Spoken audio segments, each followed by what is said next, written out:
This is the Education Business Podcast for consultants and business owners providing services in schools. I'm Claire Riley, and I'll be sharing how to start, grow and scale your education business. So today we're going to be talking about the team you need around you to grow your education business. So before you start protesting that you don't need one, if you don't have one already, let me just share a little story about me and what happened. So I have a big team now. There's 55 of us at the moment. And when I started out Classroom Secrets in 2013, I was alone. I did everything. Now, obviously I had Ed, and I know a lot of you will know that I started the company with my husband Ed, who is now the CTO. But I did 95% of everything because he had a full-time job and the business was my baby. And, you know, that's why I'm the CEO and leader of the company now. I'm the one who sets the vision. So he changed things in the back end at my request. And he'd also worry about some of the more technical, overarching things. And he would help out with customer service, maybe on a weekend or in the evenings. But honestly, I was pretty much alone when it came to the spread of tasks. And I waited 2 years to get help, and that was way too long. And I just felt guilty all of the time for not being able to fulfill everyone's resource requests when they started coming through. And I didn't focus on the marketing that I should have, because I was just too into being the labourer and making the product, because if I'm honest, this is what I really loved doing at the time. But I could also say that it was to bury my head in the sand, and that's what I like to do. So, you know, at this time, I would respond to the customer requests and the problems, and I'd create resources. Then I'd upload the resources and I'd post on Facebook about them. And then once I'd received the payment, I'd do the accounts as well. So I'm sure it's a story that you can relate to in some shape or form. So in terms of the money coming in the company at the time, well, I just let the money build up in the company. And I'm not saying that I was minted or anything, but I didn't do anything with the money that came in. And it got to the point where there was at least one person's salary in there in the bank account. But Ed had a wage that could support us, so I just left the money in. I didn't spend it. I didn't take it out. And I even tutored and did supply work and had that paid into the company as well to build up the reserves. But the big mistake that I made was that I didn't invest it. And by invest it, I don't mean in stocks and shares. I mean, I didn't invest it in staff to grow my business more quickly and more efficiently. So 2 years in, I decided that it was time to get help creating certain resources. And, you know, I couldn't cope really with the stress and the perceived demand on me from my growing customer base. And I could afford it, but I was scared. And you know what? I had reason to be scared. And if you're in that situation now, you've got good reasons to be scared, especially if you're listening to the people around you. So sometimes the people around us are pretty unhelpful, even though they are meaning to be very helpful. So one person in my life suggested that I was just getting help, so I didn't have to do the work myself. Yeah, it made me feel pretty worthless, if I'm honest. Because when I did get staff, it actually just increased my workload. But that's for another day. But I wondered what I was doing it all for, because it certainly wasn't to get paid. Now, the thing is, I did have this relentless obsession with building something, and I've still probably got that relentless obsession now, although I have managed to tame it. And at the time, I knew so much less about myself and about other people's issues, and I didn't really look deep enough to realise that that comment was about that person's issues and not about my own issues. So I held on to that. I held on to that so tightly. And in truth, I didn't really know how much money I needed to get a team, or even just one person. And I wasn't listening to the right people. I was listening to the risk-averse, well-meaning family members suggesting that maybe I needed at least a year's salary in the bank per person. But what I should have done is listen to experienced business people who would have told me just to do it anyway and give it a try, and that the worst thing that could happen wouldn't even be that bad. So it's been really interesting to reflect back on this time in detail. And I really hope that these reflections both resonate with you and teach you some important lessons. Another of my limiting beliefs at that time was that if I did get a team, I wasn't sure how successfully I could actually make them successful. And I suppose in the beginning, my beliefs came true. And because I'd still not taken any money for myself for all the work that I'd put in over the last 2 years, I was worried that I'd spend it all on people who couldn't do the job as well as me or as fast as me, and then I'd be left with nothing after I'd let these people run it into the ground. And it sounds so harsh to hear me saying those things, but if we're honest, that's how we feel about things deep down, because we're talking about a baby, our baby, the business that we started. And we're really precious about that. And we're worried about what will happen if we're not in control. So I used freelancers because I didn't want to commit. I didn't want to commit to them financially or in building team members with knowledge, because I had no idea how valuable that actually is.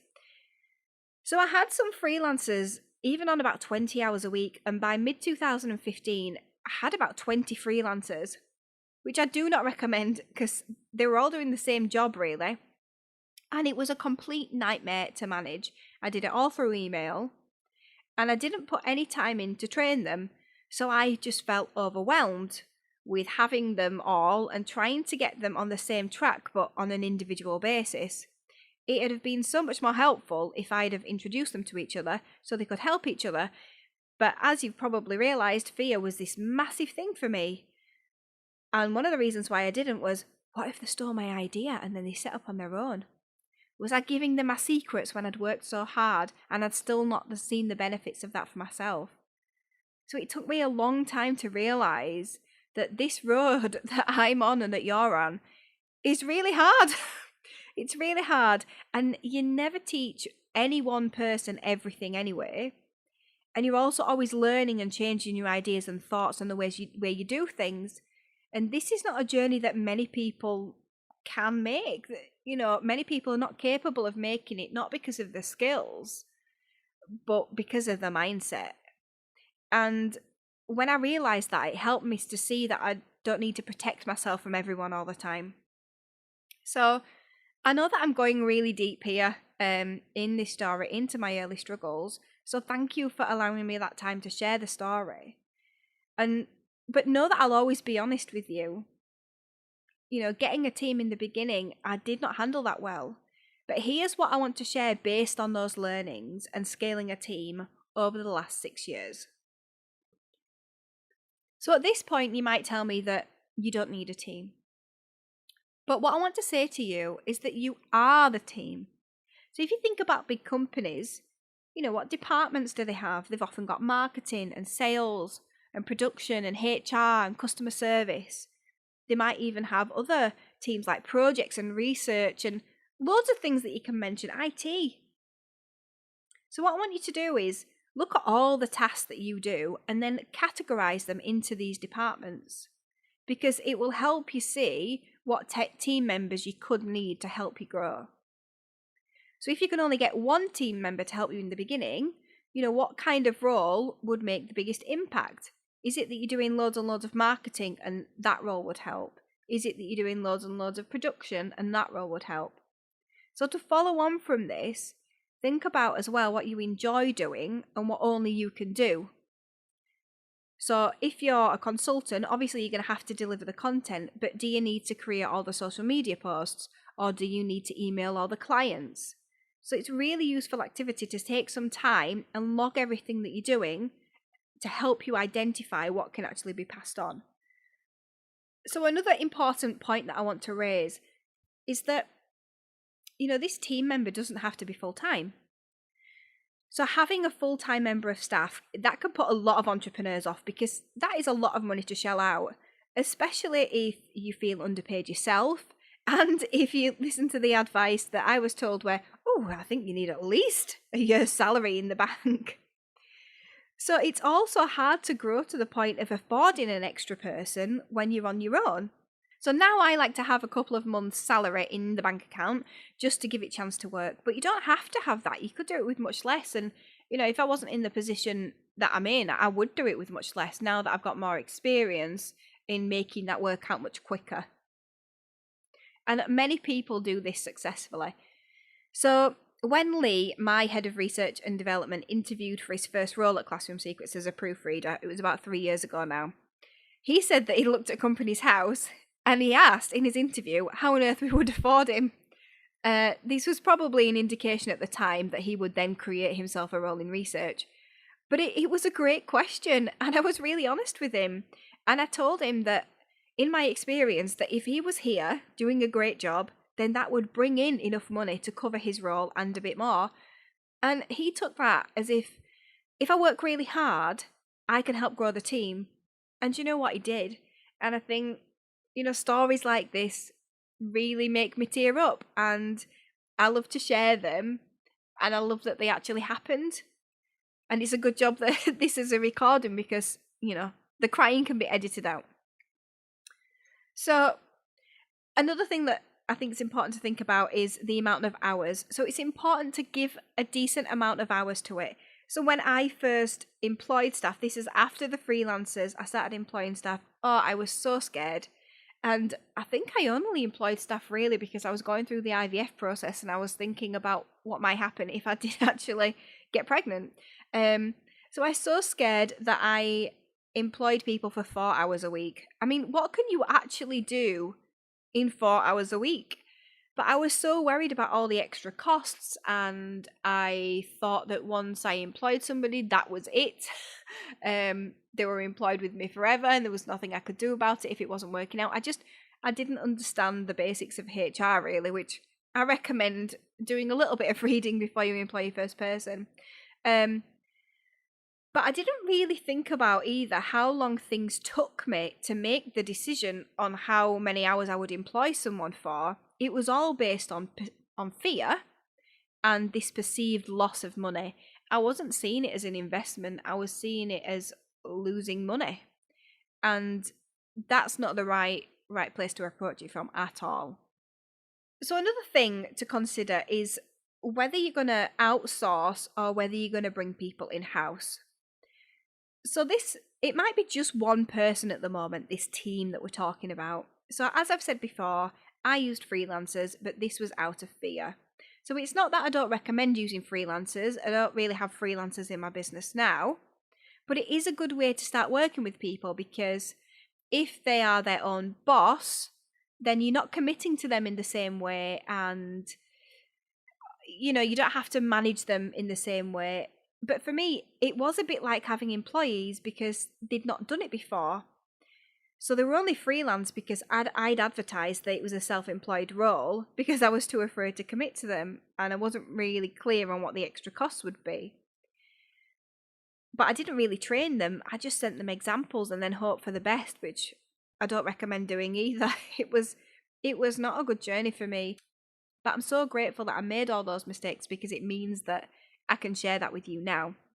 So the other thing that I could have done, instead of getting loads and loads of freelancers, is that I could have got just 1 or 2 people in the company rather than having loads and loads, and invested into them in terms of skills so that they became really valuable to the company. And that's something that I understand now that I didn't understand then.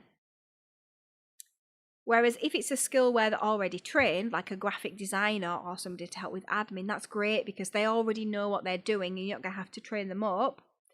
And that's a great reason to use a freelancer because they know more than you and that's what you need to help you grow. So if you are really seriously thinking about growing a team, even if it's that first person, even if it's only going to be 10 hours a week, I do really recommend starting to create video training before you even advertise. So this actually does take quite a bit of time and it's helpful to do it as you are doing that task. So say if a task takes you 3 hours, if you allow 4.5 hours to make sure that you talk it through as you're doing it and you video what you're doing, you can create really useful training. So it'll really help, this person, whether they're freelancer or in-house, get up to speed more quickly. It takes a lot of effort. to fill somebody's time productively when they start with you. You know, they could be doing 10 hours, and 10 hours is a long time to fill if you haven't got anything in place already. And it's really easy to underestimate the time invested needed to set them up for success, because that is your job, to set them up for success.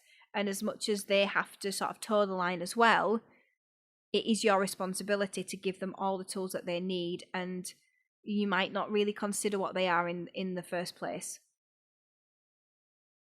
So if you did do the exercise then that I suggested at the beginning, where you categorize your tasks to work out what departments you need to get help with, then hopefully you'll now have an idea of what you need in your business. So I'm guessing that you've realized that sales and marketing are an absolute must. So there's no point in having your product if you are not going to consistently be doing this. So you need people to buy it, obviously, in order to be able to continue doing the other parts, and maybe the parts that you love more, you know, if you're in the same situation that I was. But sales and marketing is something that we tend to hold on to, actually, as entrepreneurs once we've figured it out, because maybe it was hard for us and we think that we can't teach it to people. And a lot of it is probably based on some kind of personal brand, and we worry that other people won't be able to do it in the same way that we can. But we can teach people, and it can really save you time, but it'll also allow you to scale those activities if it doesn't just rely on you. So admin help then in the form of a VA is important too, and it might be that you've identified that as an area. So I don't want you to take this as a case of me advising you which comes first. It's about being clear on what you can teach someone to do, what you can afford, and what you feel that your business needs more of to grow, because every business is different. So it could be that having more time to deliver one-to-one sessions is what you need in your business in order to grow the revenue. And the reason that you can't deliver more is because you spend 3 hours a week writing social media posts. So this would be an indicator to me that this is a great area to get help in. Or maybe you're spending all weekend invoicing your clients and then doing the bookkeeping, and you're absolutely exhausted. So then you know that you need a bookkeeper and someone to sort of sort out your invoices. So it's all in the process of stepping back and taking a good look at what's actually going on in your business. And as a quick caveat, I just want to say, you know, if you are going to be employing people, then you are going to need HR help, and this can be outsourced. You don't have to be employing a HR manager, you know, just now. But this was one of my biggest nightmares. And, you know, there's no HR and management course that you're enrolled on automatically when you set up your limited company. There probably should be, but there isn't. So if you are going to be going down the road of employing people, then HR is something that you need in your life. And you can buy packages from HR specialists, and I would recommend that. So I know there's so much to digest here, but if you're serious about growing your business in education, then know that long term you're not going to be able to do it alone. You don't have to grow a massive team, but you are going to need help. So get help in your team. It's not as scary as you might think. And if this has been helpful, then please sign up to get my weekly email where I share more tips to help you grow your education business, and also the UK education news. And I use this news with my team at Classroom Secrets to make great decisions for growth. And I use it for the Education Business Club as well. So you'll find the link in the show notes, but it's educationbusinessclub.co.uk. Thank you for listening to the Education Business Podcast. To get more information to grow your business, sign up at educationbusinessclub.co.uk.